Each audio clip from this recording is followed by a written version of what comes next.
Good evening, ladies and gentlemen, and welcome again to GameTimePA.com's coverage of the YAIA Wrestling League. And yes, it is Spring Grove again. This is Tom Hunt. I'm along here with my partner, Brian Polishuk. Evening, Brian. How we doing? Good. It's championship night here at Spring Grove for York County. That would be correct. We have to correct something we said Tuesday at Dallastown. Spring Grove has, in fact, clinched a tie, and with a victory tonight, will win the title outright. Both Brian and I were thinking West York was still in Division I, which they were for a while, and now I guess the reshuffled because of the population. So this is officially winner wins, or wins part of the championship. So New Oxford comes in with one league loss, and if they win, if they knock off the Rockets, they will share the title. The Colonials come in with a 10-6 record, currently on the bubble at 17th in the District 3 team playoff bracket, the power rankings. So a loss here probably, depending upon what happens ahead of them, probably knocks them out, I would think. I want nothing to do with figuring out those power rankings. Yeah, they're difficult to figure out. I would say at 17, a loss is going to take them out of contention. A win puts them right back in it. The question is, does a win put them right back in it facing a top 2-3 seed? And then you're wondering, is it worth it, or would I rather just start preparing for the individual? Yep.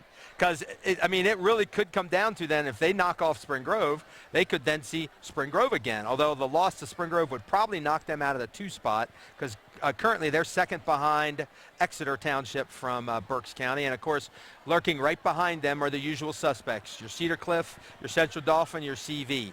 So if things hold as they are now, you could have a quarterfinal of CDCV, which I believe has been at least 2 or 3 of the district championships over the last several years. So yeah, so there's a lot on the line for both teams. New Oxford's trying to win to get a share of the title and then also get a postseason berth. Spring Grove's trying to win to shore up their seeding, because it's very important when you get in that postseason tournament to be a high seed so that you can host some of those matches and not have to travel with your team. And that's exactly what will happen for the top 4 seeds. And not only will they host, they'll be wrestling 2 matches in the first night, because they try to get all the team stuff done in a week. So the top 4 teams will host what basically is a round of 16 and then a quarterfinal, and then all the winners from those matches will then go to Milton Hershey and wrestle off for a berth for a championship and also a berth in the state tournament. So always a good. I have to admit, that's one of my favorite things over the last, whatever it was, 20 or 25 years that they've added, is that team championship. And as considering how good it's been, it took us a while to catch up to a lot of other states with that, but it's got, to me it's one of the premier events that we have here. It's really created 2 separate seasons for high school wrestling. You have the early season, which is all factoring in team, and then the team stuff wraps up, and then everyone starts to focus on the next season, which is individual competition, and then you see a completely different style of wrestling and get into the postseason with that. So Spring Grove is coming in off of a nice win over Dallastown, which we had here on Tuesday night. And New Oxford is coming off of a pretty big pounding, I believe, of Northeastern on Tuesday. Now, to compare scores, they wrestled Southwestern earlier this season, and I believe Southwestern won? New Oxford won 37-27, okay. And it actually came down to the heavyweight match where New Oxford got a key pin, secured the win, which was a very early boost for them. However, the other common opponent of Dallastown, who Spring Grove just saw on Tuesday night, Spring Grove beat by 16 points. New Oxford lost 38-20. Now, when you look at common opponents, you always have to look at how did they match up, when in the season did they match up. Obviously, common opponents help, but it doesn't always tell the full story. And, of course, again, it comes down to the coin flip a lot of times. You're looking for certain matchups. You get certain matchups, you can pad your score a little bit. If you get other matchups, might be a little bit tighter. Spring Grove really was worried about Dallastown on Tuesday. Despite losing the toss, but then the bump up from the middleweights up, and then the huge pin from Pitzer ended up kind of counterbalancing that. And you never know when that's going to happen. Yeah, freshman Brady Pitzer shined in a key moment of that match, and it really did change the momentum moving forward. It definitely secured the win for Spring Grove on Tuesday. Both New Oxford and Spring Grove come in here with some very talented wrestlers throughout their lineup. Spring Grove brings in Dalton Rohrball, 113, returning state place winner. And for New Oxford, they come in with Zurich Storm at 120, who's been to state several times. Obviously, as a fan, you hope, will these two somehow find their way onto the mat at the same time? But obviously, both coaches are thinking team first. Team first, yep. Fans can deal with what they deal with. Yep. And maybe we'll never see that as a live match, but guaranteed, if they both do what they've done in the past and reach the Giant Center, they'll be locking up in practices. And I have to say, that's one of my favorite things about the postseason. I've actually gone into some of those practices when 4 and 5 schools are coming together and they're pairing up their best kids and really pushing each other. And it's great to watch. As you talk about intensity of a match, that's got to be one of the most intense practices of any sport I've ever seen. Not to mention, sometimes wrestlers really let it fly in the practice room when they're a little bit more reserved, when the pressure's on and they're under the light. You go into a practice room and you see two guys preparing for states, not worried about who wins or loses because they're not competing against each other, and you really start to see two guys just letting it all fly out there. That has to be, you went through that. It had to be a fun thing for you, too, because you finally got to wrestle some kids that you wouldn't normally wrestle. You kind of get a little, not tired of, but you start to know the guys you wrestle. Now you get somebody new coming in, and who knows what he's going to throw at you. Not to mention, wrestling's just a grueling sport and a grueling season. And by the time you get to the postseason, that same guy that you've been drilling and practicing with for the past 3 months, you two just want to stay away from each other at that point in time. So you get a new opponent that gives you a different look, and it obviously helps shape you up for the postseason. Now, New Oxford actually, up until last weekend, was sitting pretty, I think, in the District 3 standings, but they went up to the Gettysburg Duels and then went 2-3 with losses to Bermudian, who is currently, I believe, second or third in Double-A, and then and that was a three-pointer, and then a close 2-point loss to Shippensburg, another Triple-A team. So with having those kind of losses in there, and they did have a bigger loss to a third team there. Well, that's going to drop you down pretty quickly. And that's the challenge in District 3. There's so many good schools out there that you can go from the top of the rankings, lose 2 or 3 matches, and immediately drop down. When you're going against the Cumberland Valleys, the Central Dolphins, who are going to have one loss maybe throughout the year, there's no room for error. And New Oxford saw themselves drop very quickly in the rankings. So we're getting the announcements here for the lineup. So as we do normally, folks, we'll try to get you as we go along. We're listening. Despite it being a new gym, the sound system doesn't carry well as we would like from where we are. It might be better down on the floor, but we're up top, and for us, I'd much rather have that view, to be honest with you. So I believe they just announced my new nickname, T-Bone. T-Bone. That was what you went by in high school. No, believe it or not, anybody knows me, the funny thing is, I went by the nickname Hair because I had it. Now I don't, but back then, not only did I have hair, I had way too much of it. So, well, we're going to start at 2:20 tonight, I believe, and we're going to obviously have both teams trying to figure out where they want to bump, where they want to get the matchups based on the coin toss, and we'll see what that unfolds here in a moment.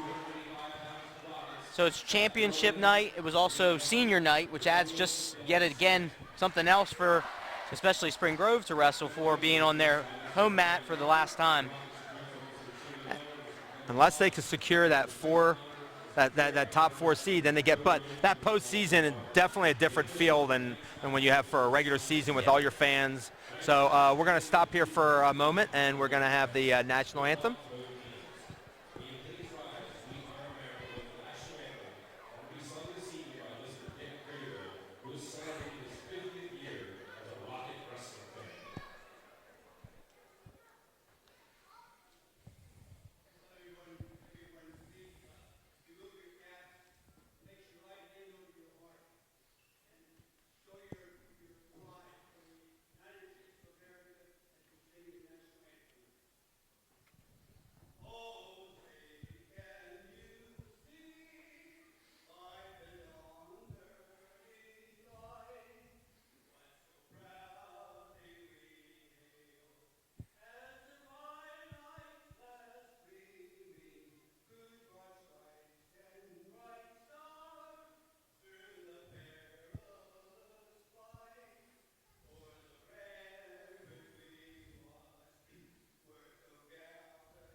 Not the usual student doing it there, unless the student is approximately 75 years old. That was Dick Graybill, whose kids have gone through the system here, and is they said a 50-year fan of Spring Grove Rocket Wrestling.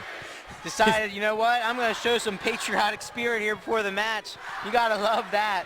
And I actually ran into him right before the match, and he's wearing a hat that has this goofy, like, fake hair, and he's almost as bald as I am.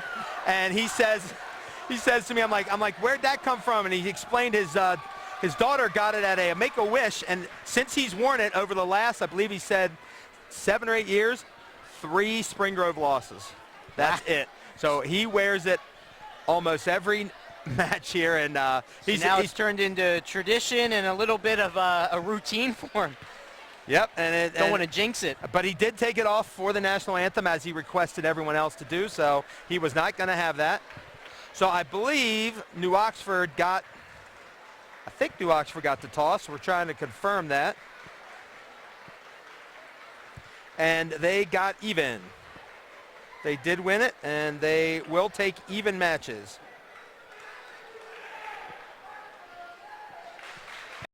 And we're going to start at 220, and Spring Grove's going to send out Nate Young. And it looks like New Oxford's going to forfeit at 220. This is going to bring the dual match score up to 6-0 Spring Grove after 1 going into heavyweight. And it looks like, not sure exactly, but New Oxford may be down. Yeah, I believe one of their big guys, Damian Rodriguez, is out of the lineup, so we don't know what it was. We're not going to speculate. We're just going to state the fact that he wasn't in, and so they decided to forfeit to Nate, and now we have Seth Worley and Dylan Smith out here for New Oxford.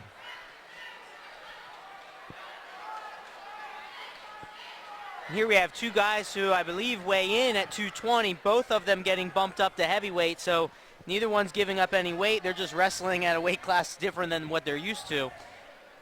And with 1:30, both guys on their feet, digging inside, trying to set up that first quick takedown, which is always very important, especially in upper weight matches.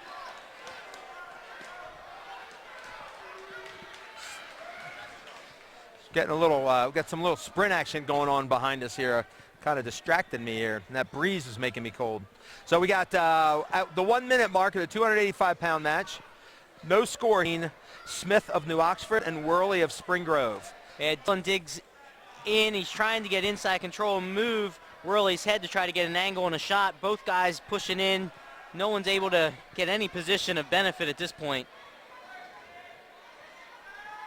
Oftentimes this becomes the typical upper weight heavyweight match. You got 2 big guys out there. They're pushing in. They're trying to set up a shot. Not as quick and agile as the match that will follow afterwards. At 106, sure. You go from heavyweight to 106, and it's a completely different style of wrestling. I think my favorite phrase for this I've ever heard was somebody called them dancing bears. Because if you've ever seen 2 bears dance, there's not a lot of action going on. A lot of pushing around, maybe not in a circle there, but at 10 seconds now. Still no score. Both guys staying in good position. We're going to have a restart here with 5 seconds.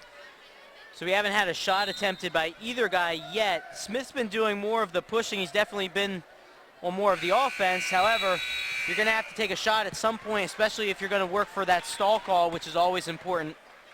Especially when you go scoreless after the first.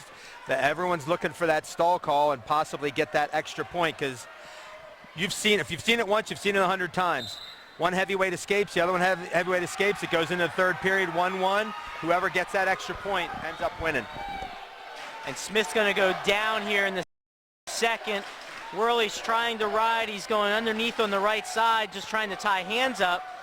Now Smith's got his leg, looking to spin and face him. Worley's doing a good job of just getting that cross face in and maintaining position. Now he has to be careful when Smith gets that leg.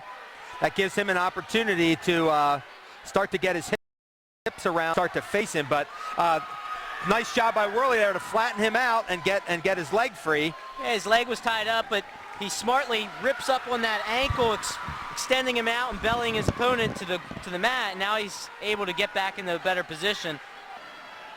Smith starts to work back up to his feet. He doesn't have hand control at this point. It's going to make it hard for him to escape as they get close to the side. And then we're going to go out of bounds at the 102 mark of the 280-pound match. Still 0-0. Worley with a solid ride here for the first minute. Smith got up to his feet and was in good position. He just didn't have hand control, and his hips got sucked back in. And then he ran out of real estate at the side of the mat. And there you can see what Worley's doing, which you all often talk about. Make him carry your weight, stay on his toes, and the more he's on his toes, the more your weight is on him. So yeah, he's getting in danger. His feet are starting to get a little too far out front, and that's how Smith was able to capture his leg early in the match. Now he starts to spin back behind. It's kind of a catch. You go out front, you get your leg caught, you go out back, then you're getting hit for stalling. And Smith gets back to his feet again, unable to get out. And Worley was able to keep a hold of him, so at 28.5 left in the second period, Worley's maintained control. And again, Smith gets almost up to his feet. Smith almost gets in his. The key here now is there's 20 seconds left, and there hasn't been a stall call. Now he goes Peterson, reverses him, and back points have been awarded. You could see once he got the leg, it was a matter of just trapping the arm, and he was able to do that. And in the last 10 seconds, he's going to end up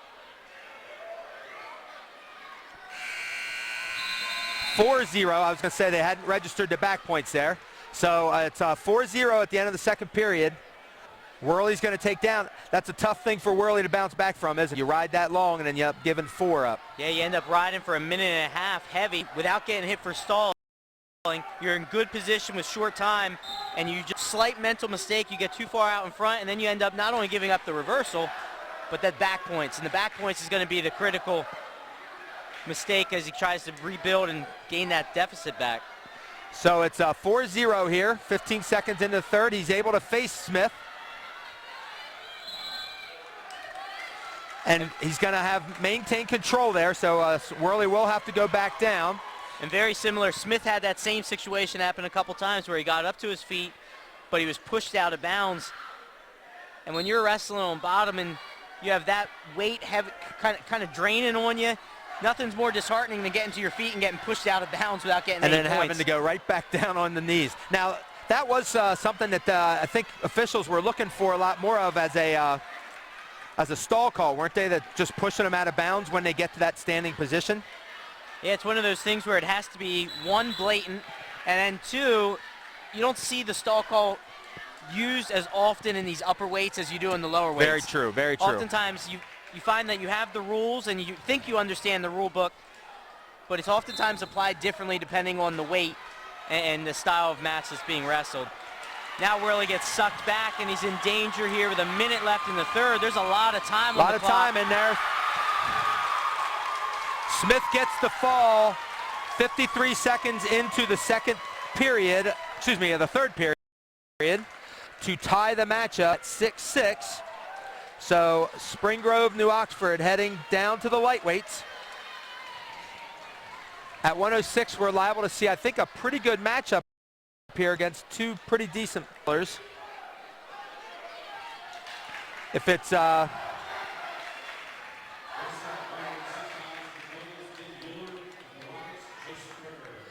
it's Tim Euler out for the Colonials and Chase Bricker for the Grove.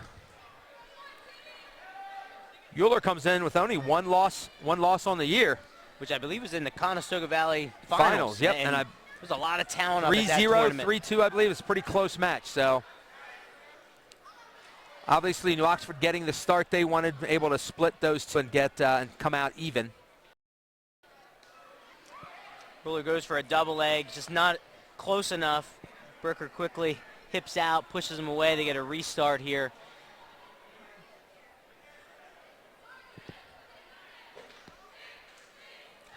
Bricker goes, tries to the elbow. Ruler sprawls out. I'm guessing again these guys have probably, if they're about 106 right now, they probably locked up in the elementary league, middle school league, somewhere down the line. Yeah, they're battling for hand control right now. Uhler's controlling that left side. Now Bricker digs in on an underhook.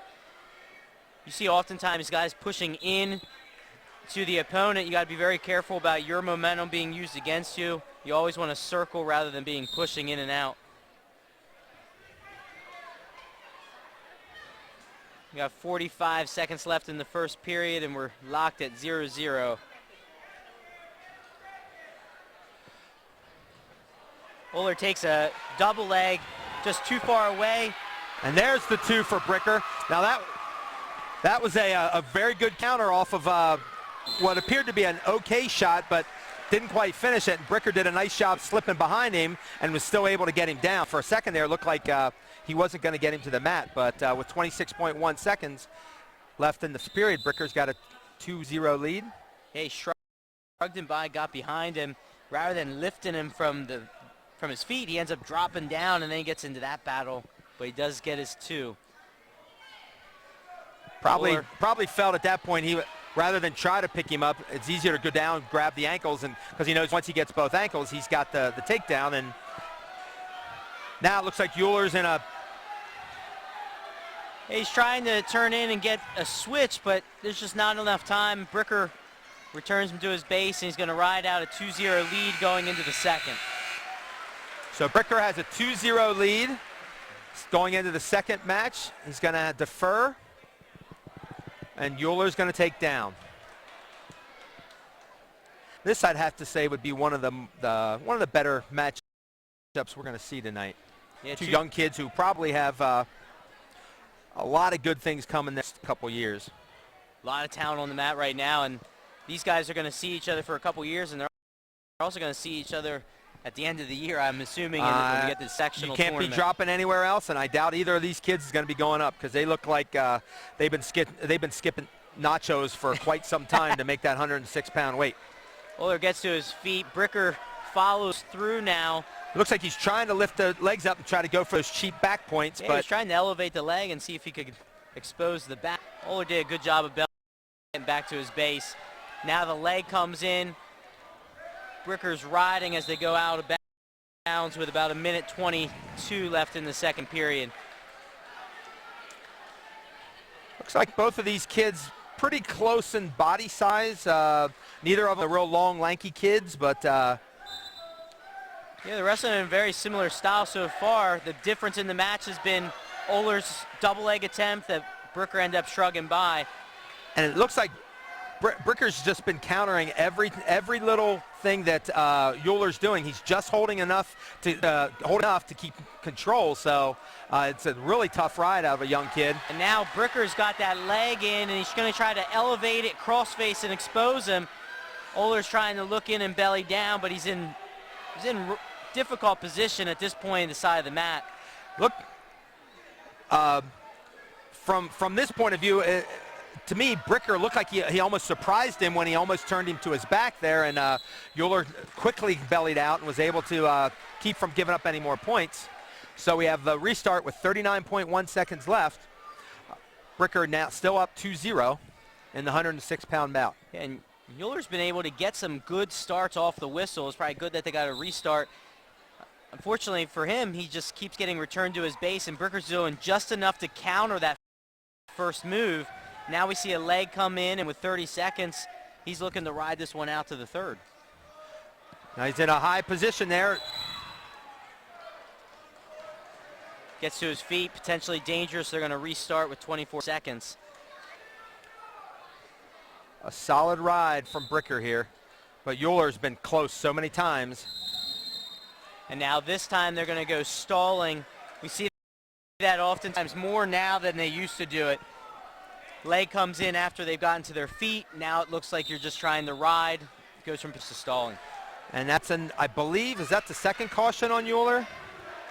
Yes. I believe there is, so he's got to be careful not to give up the next one. Now Bricker hips go low. And Uhler does a good job, steps over. 15 seconds left. He was able to get that reversal. Now he wants to stay intense here and not give up any other late points. And Uhler's tough on top. He has good arm bars, and we see him immediately go in for it. It's going to be Euler's choice. He's going to go down, or sorry, Bricker down. Must feel like he's going to be okay on the bottom. I mean, we only saw about 15 seconds worth, so guess we'll see a little bit more.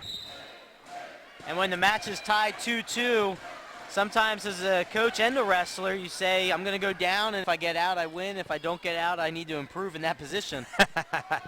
And as you said, Euler, a tough rider, is looking like he's got a snowplow there. Yeah, he's got a snowplow. He starts to go for the snowplow. He then uses that to set up an arm bar. Now he's working half Nelson on the other side, and he's doing a good job of transitioning back and forth, making it difficult for Bricker to rebuild his base.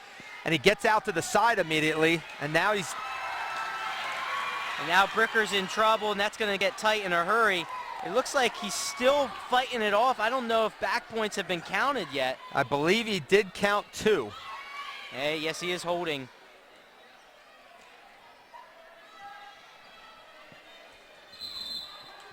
And that is 2 back points, so that puts Euler up now 4-2 with 1:06 left in the third period here. Plenty of time for Bricker to score, but the first 54 seconds hasn't shown he's going to be able to do that. Euler definitely has very strong on top.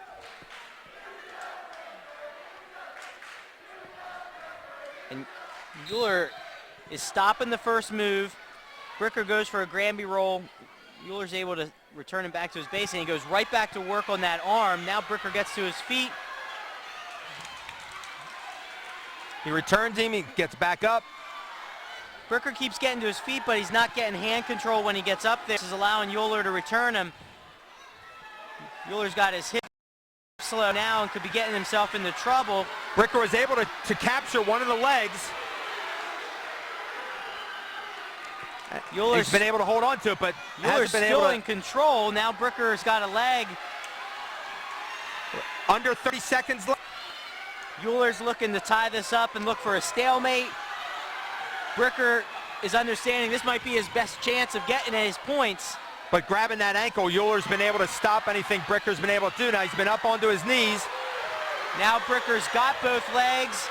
Euler's doing a good job of hipping in and getting pressure. We're under 10 seconds. And it looks like and it's going to be Bricker's hard going to now run that out he's of gotten time. bellied out.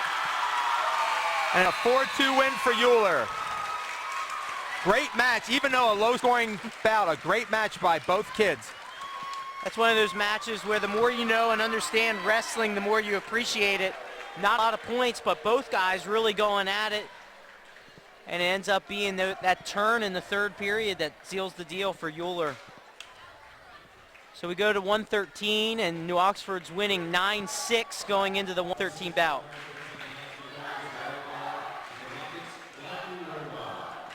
So we have Jared Bear out for New Oxford, and Dalton Rohrball. I believe it is Dalton, right? I didn't see him coming out there. And we have Dalton Rohrball out for Spring Grove. So Dalton, as of is course, typical in many of Rohrball's matches, we get into an early scramble. He ends up getting behind, gets his early 2. Bear was in on that leg.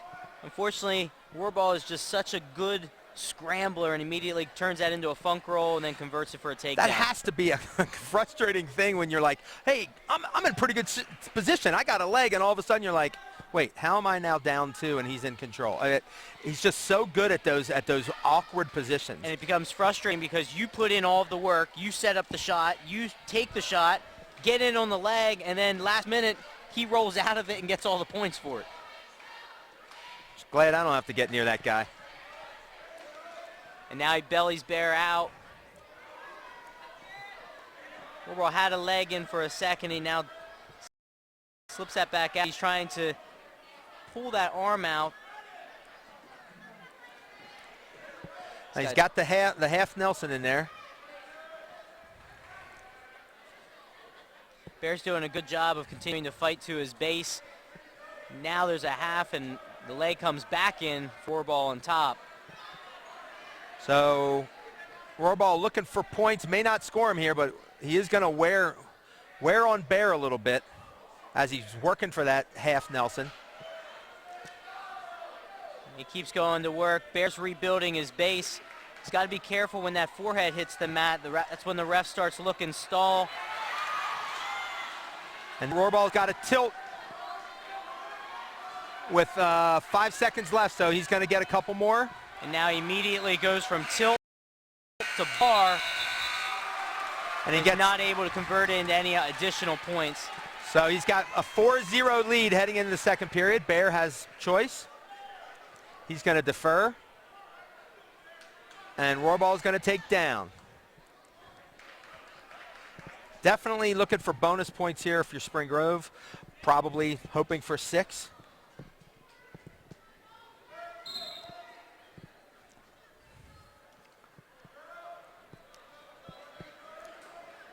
Rohrball gets the escape. 8 seconds into the second bout, excuse me. Rohrball goes for a quick outside single. Baer's easily able to sprawl out. Baer has a bit of a height advantage, but he's staying really, really low. And now Rohrball gets the leg in and gets the 2, and he's now up 7-0. 1:30 left in the second period. And that leg comes in. He's probably going to go right back to what he was working before, and Baer obviously trying to avoid those positions. Rohrball is looking for a cradle on top. He's just not able to lock it up. They come in. Baer does a good job of swinging his hips. Now he's in on leg. Rohrball's still in control. He's looking for a tilt coming out the backside, and he's going to end up getting some back points off of the scramble. There's a primary example where it looks like the opponent is going to end up at least getting at the minimum a reversal, and Rohrball with that funky style rolls through, captures the arm, and ends up getting 3 back points, so he's up 10-0 with 45 seconds left in the second. Yeah, and there he almost baits him into it, gives him that leg. Says, here, take this. Starts turning the corner. It looks as if he's about to finish it, and then the Wizard comes in, he rolls through. Next thing you know, you're on your back. And now with 42 seconds left, Rohrball from Spring Grove still on top with a 10-0 lead. So Rohrball in position right now to get the major decision, but we'll be looking for more power. And he's trying to run that head to the back leg for that cradle. Baer wide bellies out and just makes himself as long as possible. And it looks like he's getting the head to the knee, but not in a good position where he has the arm totally around the head to be able to lock it up for the cradle. Now, as soon as I say that, I think he heard you. He adjusted his lock. He was around the forehead. He circles around. Now he's around the neck, which allows to finish it up and get 3 points before the period expires. So he gets the 3 to take a 13-0 lead.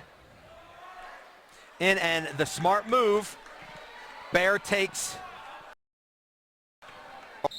Well, and by taking neutral, Baer makes it more difficult for Rohrball to get the pin. Now a 2-point take going to tech fall and end the match.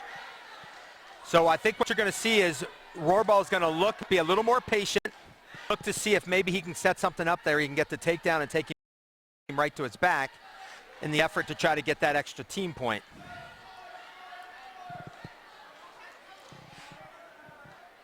And really, Baer goes in on a shot. Looks like Rohrball's looking back for Spladle, and he don't have it hooked up. The ref awards 2 for the takedown, and that's going to be a technical fall, 15-0.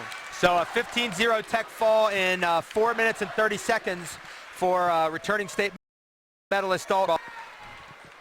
Puts Spring Grove back in the lead at 11-9 as we enter the 120-pound match.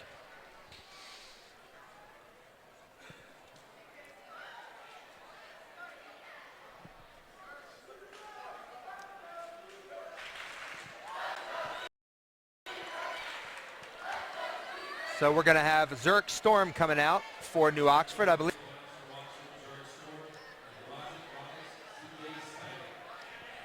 And CJ Syke out for Spring Grove. Now you want to see a honey badger of a wrestler. That would be Zurich Storm. Non-stop energy, and he comes out and he's so quick and explosive for 120 pounds that for many wrestlers in this area, he just overpowers them on their feet. gets a quick takedown, goes immediately to work with tilts. And then they're going to go out of bounds. Also one of the best names in all of the county. I mean, Zurich, it's just a great name. And he'll always have a little spot in my heart after last year taking on Spencer Lee, the world champion from Pittsburgh area. He had the gall to shoot on Lee, and Lee looked like somebody just shot his puppy. So he got all mad and looked down at Storm, and Zurich was just, hey, I'm trying to wrestle here. And he did end up losing to him, which everybody who's wrestled him in high school has. But I just like the fact came out and didn't matter who the kid was, he was going to wrestle his style. And obviously, when you have the world champion in front of you, you don't win many matches. But I think Zurich is good position to get to the state tournament and do some damage. Yeah, he gets a quick 2 now. Now he cuts him, shoves him out of bounds, looking to do more work on his feet and maybe add some points here in the first period. So we're at 11 to 2, almost at the 1 minute mark here. And Storm is so heavy with his hands, he snaps CJ Stike down to the mat and almost exposes him for a takedown just by a snap. By the snap. You see that a lot in college. These guys are just snapping heads and getting quick turns. And as he was taking him down, it looked like he was able to lock up the 2-on-1 to get the tilt. So in under 40 seconds now, we're at 15 to 3. And now throws headlock as they go out of bounds. See, pushed in, waited for the return, and he throws it. Unfortunately, they go out of bounds. He doesn't get any points for it, and now looks like CJ Stike might have landed hard out of bounds. Looks like they're checking his head because I don't see him holding anything else. So, and of course, you got to be very careful this day and age. Maybe just precautionary, make sure he's feeling all right. Trainer Mike Fleming on the scene doing his job. So we get two of the best wrestlers locally here going back-to-back. Rohrbal for Spring Grove at 13, and then Storm coming out at 120 for New Oxford.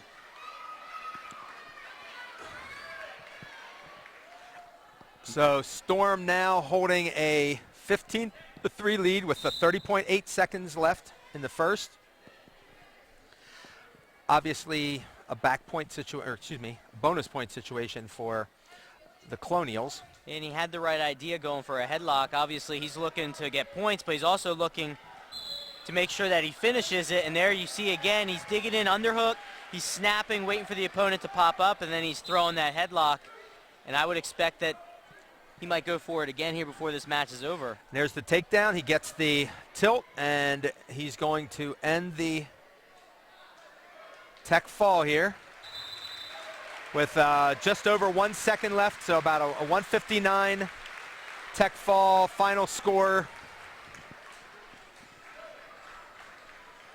Final score wasn't 17, was it? I believe it was 20 to 3. Yeah, 20 to 3, I believe it was. Yeah. Going to be added. As we go into the 1-6 bout,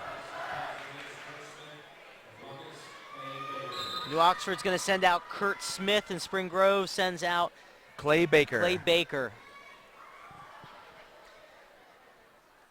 It's a 14-11 team score with New Oxford out front by 3.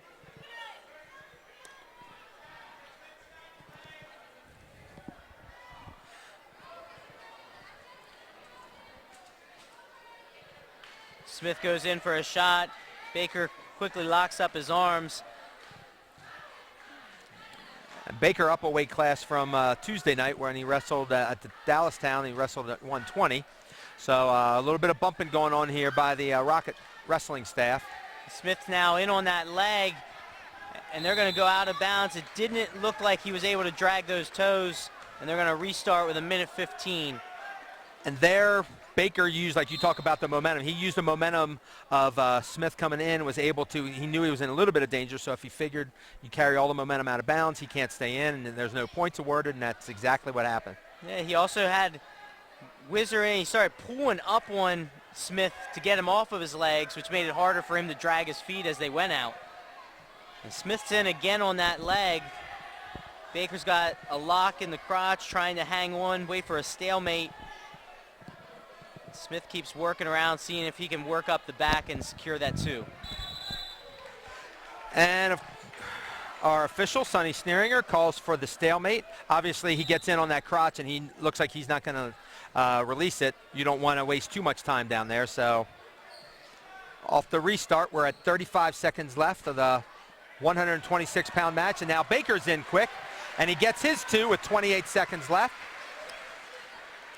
His first real shot of the match, and he ends up scoring. So yeah, he sets one shot up. He finishes it. He was high on the head. And sometimes you can change your opponent's eye level if you start posting on the head and moving his head around. Next thing you know, you're ducking down and you're at the guy's ankle. Baker working for a tilt. Rolls through. He has it locked up. Still, he's going to run out of time.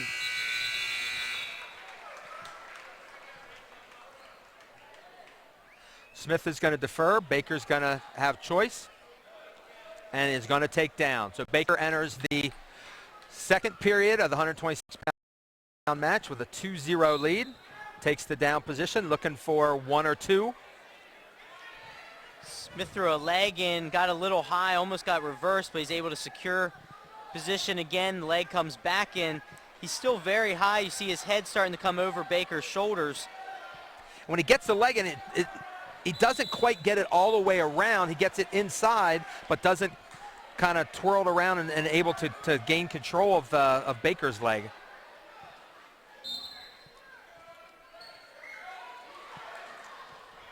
Baker looked to do an elevator and reverse flip his momentum over, almost puts himself on his back. He quickly bellied out really in a hurry. fast. I think he looked up, he saw the underneath of the scoreboard and realized, I don't want to be here. Not the place. And flopped quickly back to his stomach. And Smith's got, looks like 2 legs in now, and he's got him bellied out. He's starting to try to look for a power half. Here's where he needs to start to get a little bit more pressure on that shoulder and push that head underneath. And again, he looks like he's high. He's getting high. Now he's reaching back through a leg, and it's not going to be enough, and Baker's going to slip out the back and get the 2-point reversal to go up 4-0. He was in a position where he was controlling him with the leg and the power half. Unfortunately for him, he started shifting his weight a little too far to the front, and you could almost see it happening in slow motion. And then Baker's back on that tilt. This time he's going to get it. In the first period, had a 2-on-1 tilt. Smith rolls through it. This time he comes back with a bar tilt, which is always a little bit tighter. Bar and a wrist. Love and he ends up pulling him. That's got to be a tough one because your one arm's in a bar, and then you have his arm coming across with a tight waist and really kind of just squeezing you as much as possible. And then you get locked up because you start trying to fight hands. You post on the other side. Now he throws a half Nelson, and you got a half Nelson bar. And now you go from the fire to, or from the frying pan to the fire, whatever that darn phrase is. I forget what it is. But Baker's he's holding back points here, and he does get the 3 with 2 seconds left, and he's going to take a 7-0 lead into the third period. Smith has choice, and he's going to go top. He had some success there, made a mistake, so he has to make sure he doesn't make that same mistake. Yeah, I think the logic here is it's not working out on bottom with the tilts. And I wasn't able to take him down. But he's been in position where he has been able to get the leg in, and he has been able to get to that power half position. He just needs to make sure that he doesn't get too high and give up that reversal. So here again, he gets leg in, bellies Baker out. Now he starts working back for those arms. But this is where he's gotten himself in position a couple of times. Keeping his hips back a little bit more so he's able to. Yeah, right now he's in a good position. He's got all of his weight coming down on the back of Baker's head, but as soon as he lets his hips come up, he gives just enough of a window, and the weight goes off, and he gives up the reversal. You could see that Baker could feel nothing on him and was able to just reach around, and he had both legs together, so Baker just slips around, gets the reversal, and now he's got him in criteria again. So he gets 3. He's at 12. He needs one more three-point near fall to get. He's got that wrist locked up again, and he's going back to it. This one's a little looser. So Smith's able to roll through, but Baker's right back on it, elevates the legs with his with his legs. It's one of those things where he rolled through the first time, but he wasn't out of the woods. And a lot of times those 2-on-1s, the second time through is always tighter than the first time. And he locks up another turn, and he's going to earn a technical fall here for Spring Grove at 126. 15-0. Yep, and at 5:20. So that 5-pointer puts Spring Grove back in the lead at 16-14 as we hit 132.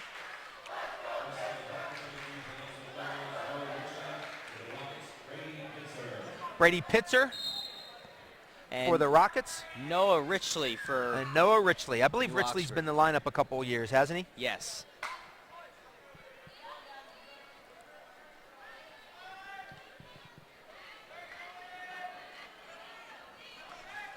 And Pitzer, I learned, is the son of Brad Pitzer, the former Canner great, which I tell you right now, that's one of my all-time favorite mascots. I mean, the Canners, you gotta love that. All they need is a good slogan to go with that, like we can everything, or you can't can us because we're the can. No, that's never mind. Let's get back to the match here. So again, Sprove employing the bump for several of these weight classes. Richley gets in on a leg. He's exposed here. Pitzer immediately jammed in that quarter Nelson. He starts running the corner. Grabs a leg, reaches through, grabs a leg, and gets the takedown. That's a pretty slick move for a freshman. He got Richley's momentum going one way. He brought that leg up, and unfortunately he got caught there. He has Richley's leg or arm trapped, but he's able to slide out of bounds. At 54.4 left of the 132-pound match, Pitzer with a 2-0 lead. Had some long arms. That hand came around. He's getting all the way around that waist. That tight waist came in a hurry, and now he's starting to look for that arm bar. He's driving down into Richley. And when you have long arms and you can get a tight waist like that right off the whistle, you can really dictate the pace of the match, and two, just take the energy out of that guy on bottom. Squeeze. That's one of the few things that has got to be one of the hardest things. And it's just simple, too. It's not like he's really cranking. It's just he's got control because his arm's able to get around to the other side, and then he just squeezes. Yeah, from experience, I'd rather wrestle someone and get taken down 5 or 6 times and lose on my feet than just get grinded on and just ridden out on bottom. So Richley's able to get the takedown, or excuse me, his escape with just under 10 seconds left, and we're going to stay at 2-1 heading into the third period. Neither guy's going to take a chance. Oh, just when I say that. So Spring Grove's choice, Pitzer, is going to go defer, and Richley is going to take down. So 2-1, the 132-pound match. Spring Grove back on top with a 16-14 lead. And there that arm comes around so quick. Pitzer goes back down, figures he's got to escape at the end of the first period. He'll go down again. Escape ties the match. Richley doing a better job of hand control here.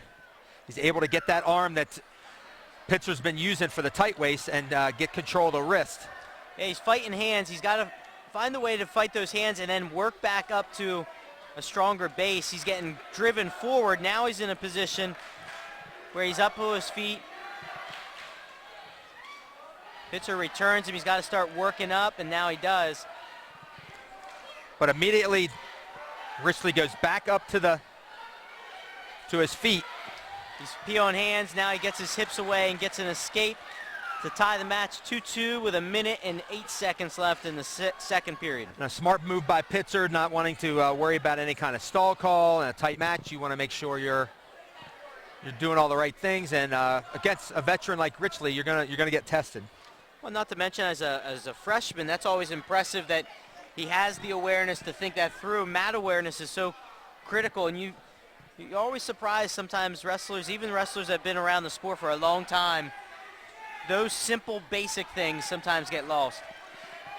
Richley's now in on a single. He's got it up off the mat, looking for a cradle. Great job there able by to- Pitzer to be able to fight that off. And once he grabbed for the head, he almost kind of like, you could see him kind of stand up a little more, and Richley wasn't able to keep a hold of the leg. Yeah, Richley had a good shot, had it elevated up off the mat. Sometimes the guy throws a whizzer, his head comes down, you get excited. And there Pitzer somehow comes up with another huge fall. And how quickly things turn. I'm trying to explain Richley's shot. Next thing you know, Pitzer throws him to his back and gets a quick pin. And that goes back, that's something that looks more natural than anything. You can't teach some of these things where you have that feel of what's coming at you.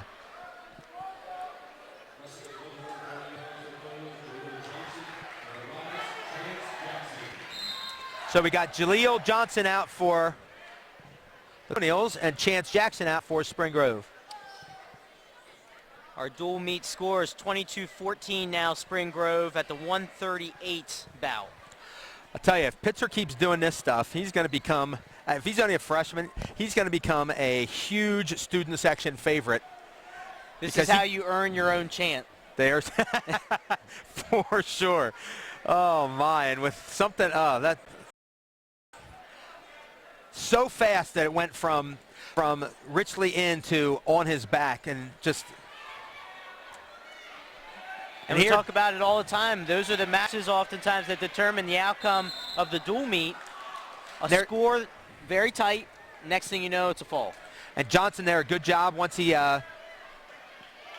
Jackson got a hold of his head, he was able to keep him at bay, and they end up going out of bounds for a restart. As we approach the minute mark of the first period. 0-0, 138-pound match. Johnson does a good job of working inside control and controlling Jackson's head. Jackson's in on a leg. In again. And Johnson just quick enough to pull that out.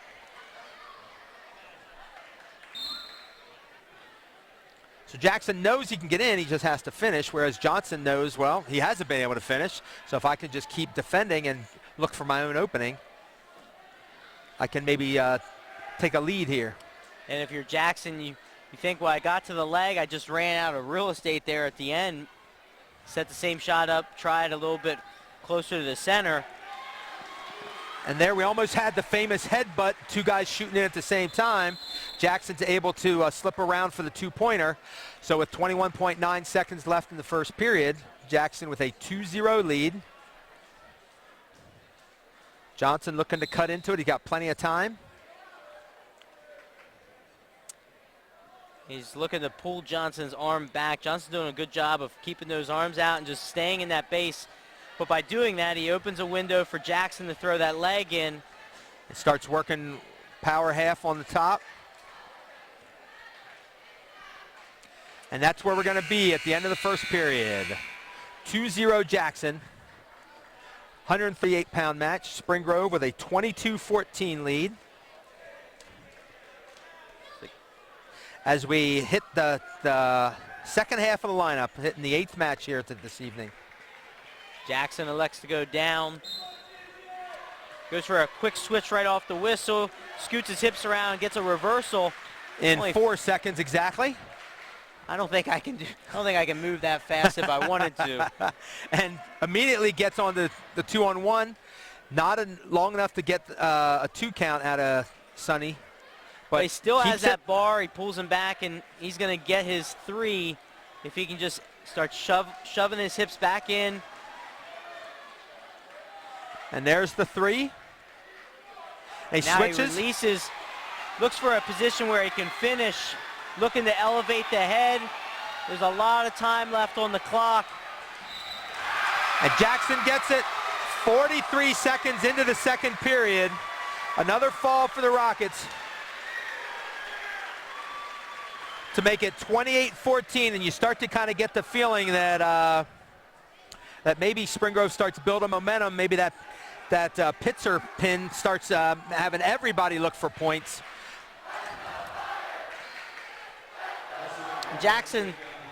That's smart wrestling. He gets his turn, gets his tilt, gets his points, and then when he gets his points, he realizes, I'm not going to pin him here, jumps out to the side ahead, finishes the match for 6. We go to 145, and for Spring Grove, we have Jake Meyer out. Jake Meyer, and for New Oxford, Matthew Paust.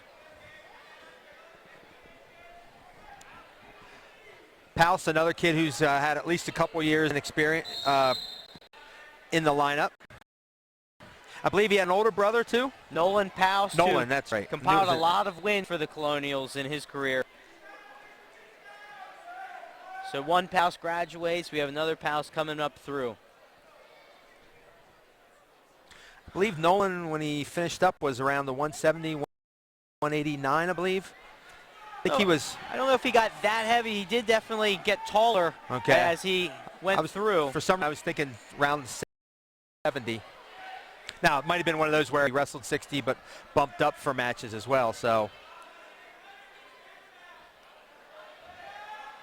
Matthew Paust is in on a good double leg. Starts working up the back. He gets his 2 points. It's the 2, and now Meyer looking to make sure he keeps the damage at 2. Is able to get turned around to his base. Paust now jams that half Nelson, and Meyer gets to his feet. But he's unable to get his escape as they go out of bounds with 43 seconds left, and they're going to restart. Spring Grove, on the strength of back-to-back pins, now has a 28-14 lead. Meyer again gets to his feet, this time in the center of the mat, turns his hips, gets an escape to make it 2-1 with 30 seconds left in the first period. Looks for an outside single. Paust quickly gets his legs back. Now Paust is in that front headlock. He uses his length. Almost gets that takedown. Yeah, he ends up scooting around trying to get a quick 2 points. Paust, smart, doesn't panic. He hangs on to that arm, and he ends up actually coming close to a takedown. And there's that quick shot off the whistle, and Paust is still maintaining good position, but just got too hips got too low. Weight fire end with the take in the last 10 seconds, so he goes up 3-2 as we head to the second period of the 145-pound match. And Meyer's got long arms, and sometimes you can catch opponents off to go up somebody that long who can just reach in, grab your ankle. And the second period begins with Meyer from Spring Grove up 3-2. And a flurry of action there. Paust looks back, he head whips Meyer. Reversal, and has him on his back, and a quick pin.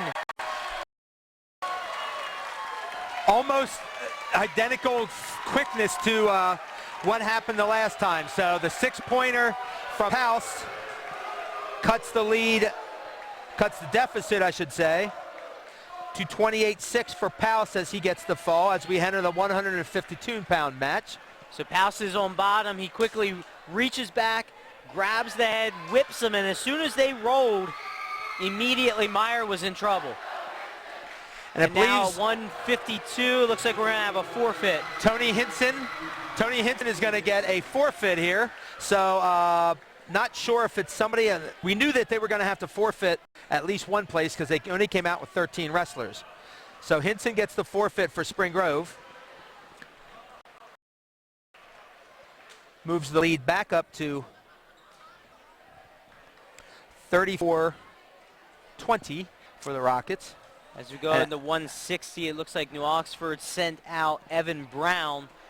And must have caught Spring Grove off guard because their wrestler's not ready to go. It looked like someone started to run out, and then there was a last-minute substitution. Coaches over there said, wait a minute. This is where you start going to plan A, B, and C. So Michael Goyko is going to come out for Spring Grove. And he gets in immediately. A quick takedown. Ray Meady gets back up to his feet, and they're going to go out of bounds with 12 seconds into the first period. Brown with at least a head height advantage, if not a little bit more on Goyko.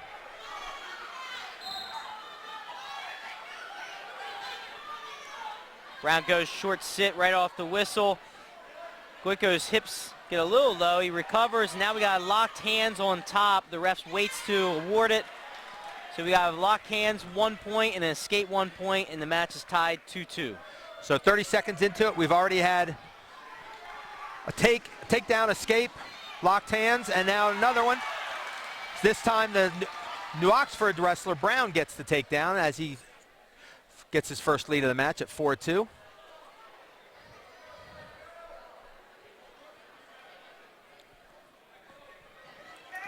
That's one of the nice things about when refs see the locked hands and they wait for the action to actually unfold, and then they award it later.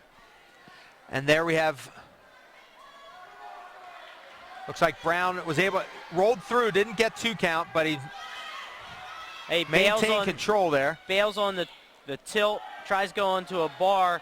Goico's able to fight hands, but now he's back in trouble. And it's a pretty tight tilt, although not quite going to be enough to get. He did get 3 there. So with under 30 seconds left, the score now 7-2. Brown with the lead. Brown controlling hips, looking to chop that arm and go back to those tilts as they're going to go out of bounds with 14 seconds left in the first period. With that length advantage, you got to look for possible cradles. Possible cradles. Brown seems to be able to get that tight waist in pretty quick, and he's looking to chop arms. Goico got to his feet in a hurry, just didn't have hand control and was quickly returned. As we're under 10 seconds here.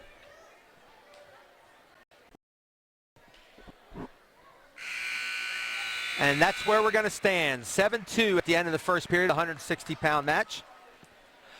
Brown from New Oxford with the lead. Goico defers, and Brown is going to take down. Having already been down that position, feels confident he's going to get out again.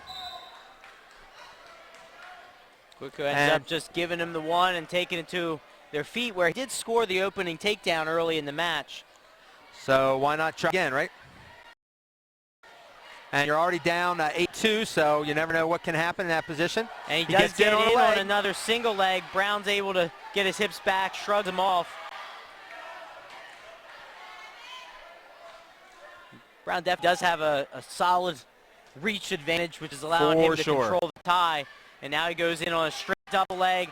Looked like he was going to end up putting him right on his back. He recovers, now gets his 2. Extending his lead to 10-2. And they're going to let Goico up, and they're going to look for the takedown game with maybe hitting something big off a takedown. Goico fights off the takedown attempt, and we're going to restart with 1:11 left of the second. Brown in control at 10-3. Start getting this idea that you're not going to end up, you're having a hard time pinning him. You've been getting your turns and tilts, so you figure I better go take them, start getting points up, lose the technical fall, and now he takes him down, almost gets him to his back. Goico did a real nice job immediately getting back to his base, but now just got he's in trouble. Powered over. Just total power strength there. And he's fighting, but there's a lot of time on the clock. And with 30 seconds left in the second period, New Oxford responds with the fall. Brown gets it to make it 34-26 with 3 matches left. Spring Grove at 160. This looks like Trent Baker for Spring Grove and Luke Lardarello from New Oxford. Lardarello, that's a great name. Always wanted a good name like that. Lucky for me, I had Luke in class, so I'm able to pick the pronunciation quickly. I was hoping somebody would be able to help me because I wasn't sure. And Baker but then gets again, in. With your last name being Polishuk, you should be kind of comfortable with those kind of so.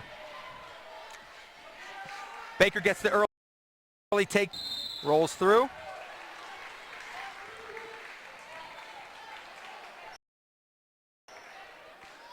A major decision here clinches it for Spring Grove, and anything more.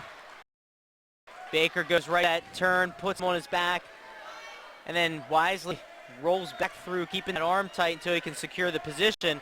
Referee's still holding back points because the wrist is still controlled. Now he goes to the Olympic. He's got an Olympic. Say when you get the Olympic, do you hook that leg as well? You don't or is have that just to. something that like a version of it that?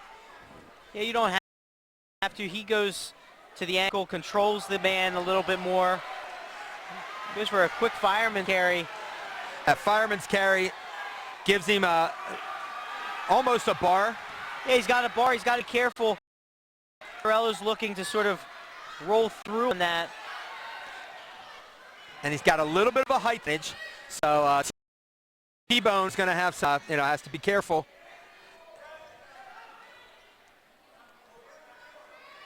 Lardarello rebuilds his base for a Granby roll. Baker's just got too much control with the hips. He's got a tight waist, and he keeps working those hands. We have 24 seconds left in the first. It's a 7-1 lead for Baker from Spring Grove. As we're under 20 seconds here. Again, a major decision by Baker. Clinches it because at that point, I believe Spring Grove have more victories. Oh, with the two that New Oxford would win to. But Lardarello, is that how you say it? Lardarello. Lardarello gets to his feet, but time runs out. He defers. Baker's going to go neutral. Obviously feels an advantage on his feet.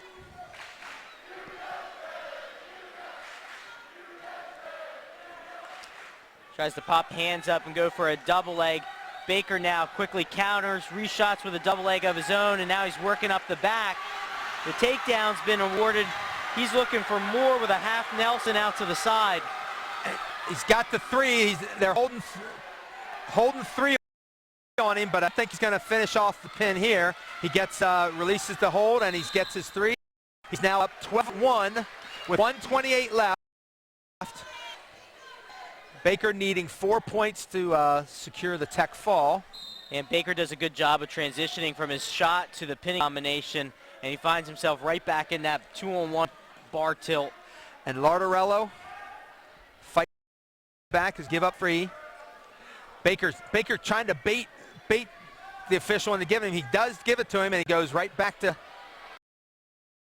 Oh no, I thought he went back to the wrist. And Lardarello gets the escape to make it 15-2. So a takedown by Baker clinches a tech fall. Baker drags out to a single leg, and he's get his 2 points as the hands to the mat. And that's going to make it a 17-2 tech fall at the 170 bout. So in that would be 3 minutes and 8 seconds. 3 minutes and 8 seconds. That 17-2 tech fall pushes Spring Grove's lead to 39-26, clinching match and the outright championship for the Rockets. But we still have 2 more matches to come. Brock Crawford out for New Oxford, and Jared Barley out for Spring Grove.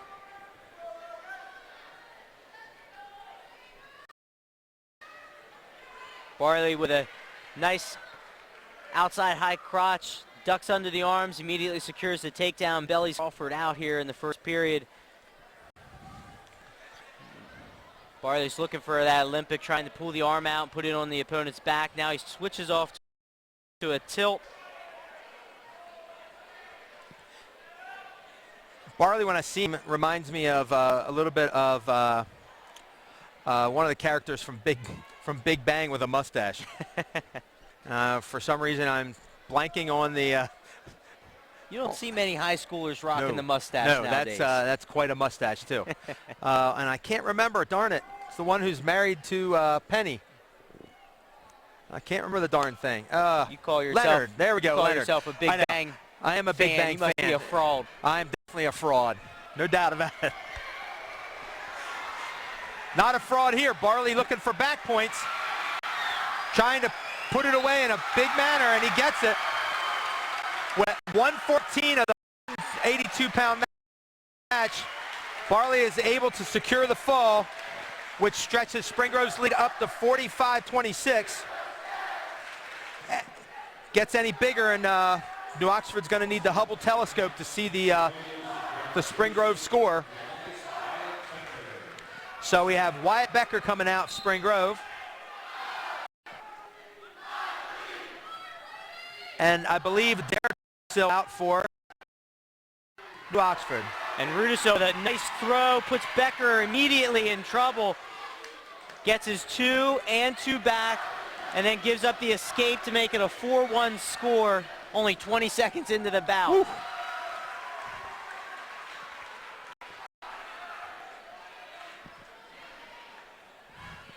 So 4-1 right now for Rudisil. Again, New Oxford hoping that they would give an opportunity, just like New Oxford or Dallastown, where the starting point would keep them in it. So they would have Rudisil, who's having a pretty good season, at 95 and 220, mostly at 95, I believe. Have him be a factor, but that string of couple falls there by Spring Grove, back-to-back falls at 32 and 38, pushed the momentum to the Rocket side. And Rudisil's looking for that throw again. He's got both arms locked. He's looking to step in. This time he's rolling through.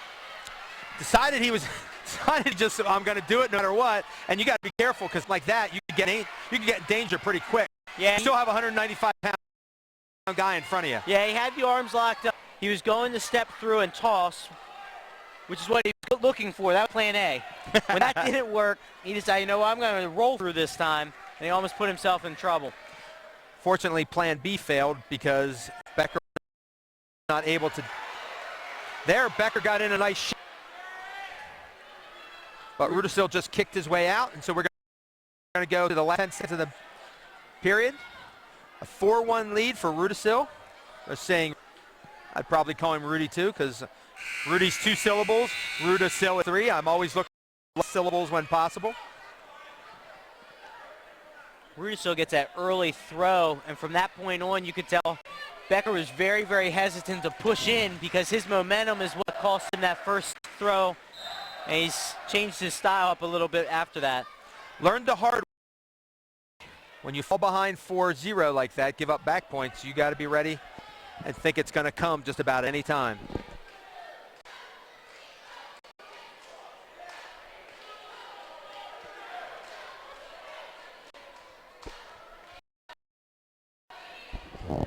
Now Becker's got Rudisil bellied out. Looking to run that head to the arm, maybe look possibly cradle. Now he comes back. He's got a bar and an arm. Rudisil wasn't doing much, but I think it was pretty much he was just kind of waiting to see what Becker was going to do and then go from there. So he's able to get back up to his base. Becker took his weight off of on top, just enough of a window to get back to his base. And then we have a stall call against Becker. And now he reaches back for the head, very similar to Paust a couple matches back. This time the result's a little different. A power half, but that's going to slip out. Becker has to keep working, because he does have the stall call against him. He is under a minute here. So it's been a good solid ride, but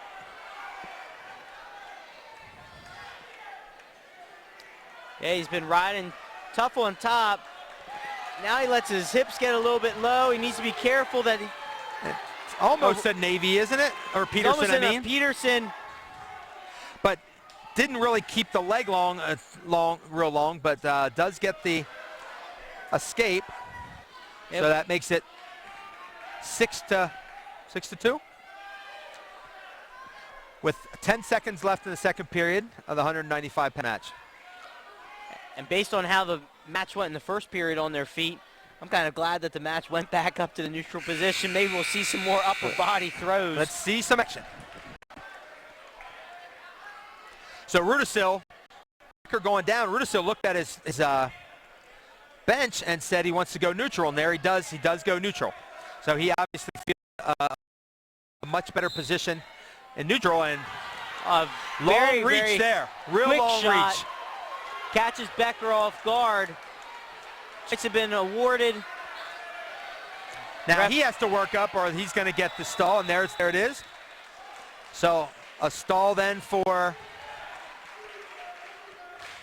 Oh, that I was guess the second stall on Rudisill. I forgot the other one. So that makes 8-4. So the next time will be another point. So he has to be careful to keep the action going. Becker gets to that short sit. Rudisill's looking for a cradle. Started rolling through before he had it locked up, and then ends up bellying out and giving up the reversal. So at 1:30 left of the 195-pound match, Becker now down just 8-6, but Rudisill come to his base pretty easily. And tries to return him, but just lifts him up and pushes him away, gives him the escape, and makes it 9-6. Yeah, he tried to return him to the mat. It's hard to lift these bigger guys up and return them. For sure, especially after you've been wrestling for 5 minutes. Now we're under a minute. This is not like going to the weight room and maxing out one time in front of the mirror and then leaving. Right. I'm going to pick up 325. I'm going to throw it down. I'm good to go, but grunt loud enough so that it knows you're in there first.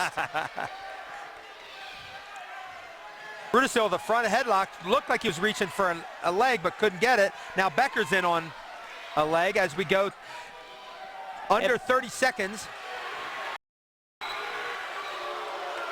And it looked like Becker was in on a takedown. Ref suggests that his leg stepped out of bounds and then came back in, and they're going to restart. And Becker just kind of reaching out, gets a half shot in, and Rudisill goes to the front headlock. And I have a feeling both these guys are running a little low on gas. Rudisill tries to turn the corner. Can't tell if he had reached that leg or not, and Becker ends up bellying out. And Becker is going to get a point for, I believe, unsportsmanlike.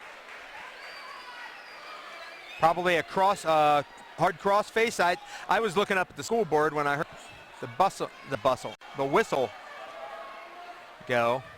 So it's 4.7 left. Rudisill with 11-7 lead.